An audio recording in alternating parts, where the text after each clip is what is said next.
I believe that from everybody that we've talked to here at Success and all the other successful people out there, there's always an opportunity that somebody gives you or that you were able to see, like you say, right? That you can build on. If you could go back to say, you know what, that was that one opportunity or that moment that really allowed for everything else to build on top of it. What was that and when was it? I mean, I've had a few, but I would say the one that was the most impactful was really when an extremely wealthy person happened to walk into a studio I was in and shared with me this vision that she had of building this company. And she had no idea how to build a music business company or create anything in entertainment. And, I was maybe 24 years old, had never written a business plan. I'm a college dropout. I don't have any formal education in business, but I had a real understanding of common sense and how to put it together. And so her ability to share that dream with me and me to understand how to connect the dots and create the first steps led me to her introducing me to a company called Abbott Downing, which is kind of the upper echelon of wealth management for Wells Fargo.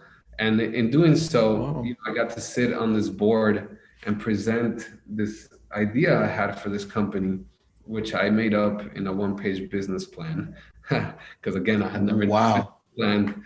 And I left out of that board meeting with $1 million investment into creating this company. And so that process changed my life because working hand in hand with the board at Abbott Downing, who was, they represent some of the wealthiest people in America and some of the biggest family trusts. And it really taught me about finance. It taught me about how to build a company, how to create reports and how to, give financial reports to a board and understand how to get to the ROI. And it really taught me a lot of the business lingo and understanding of finances that I use every day now in my business. But that I would say was the groundbreaking moment because it allowed me to acquire through the success of having investment at that level to acquire a level of success and wealth that I think I wouldn't have accomplished any other way. So I would say that was a breaking moment. But again, it was one of those to the conversation earlier. It was seeing the opportunity, taking someone's dream, and just being able to understand the first three moves. And I always tell people, I'm not the best manager for every artist. I'm the best manager for the artist I see the vision. And when I see it clearly, I'm the best.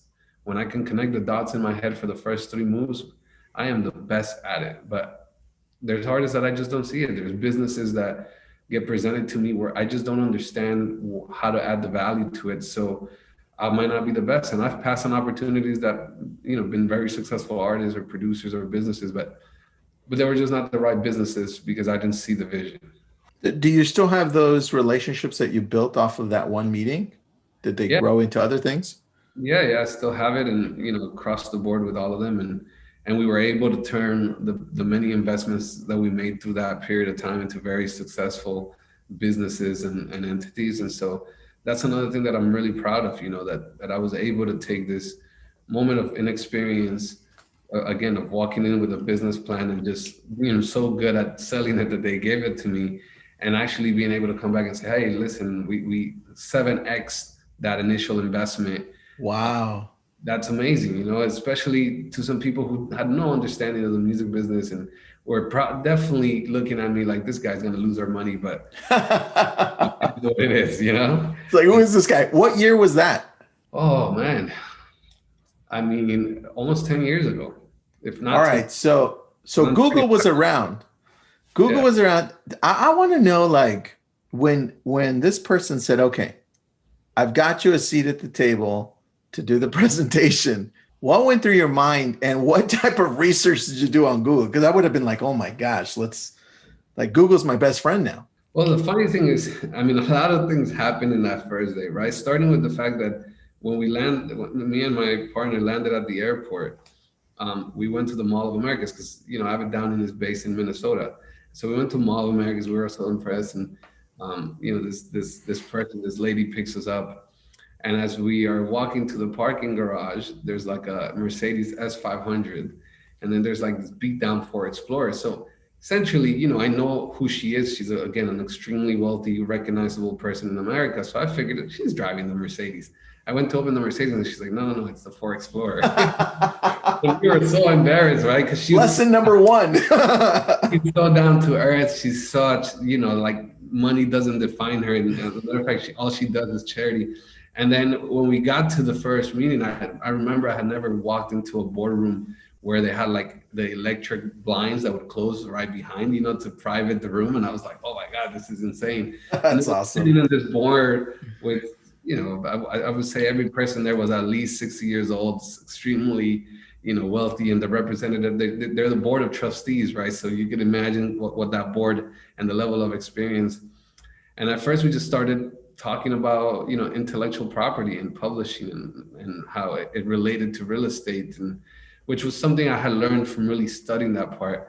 And then they're like, great, well, tomorrow we'll have a bigger meeting. You need to present something. And so I went to the hotel that night, literally one-page business plan, went on Google and just researched like, how does publishing really make money? You know, how do you generate that? How long does it take to collect the money? And put it together in this plan with no numbers. It was really a plan of ideas, with an understanding of where we were use the money, but no understanding of how we would get to an ROI.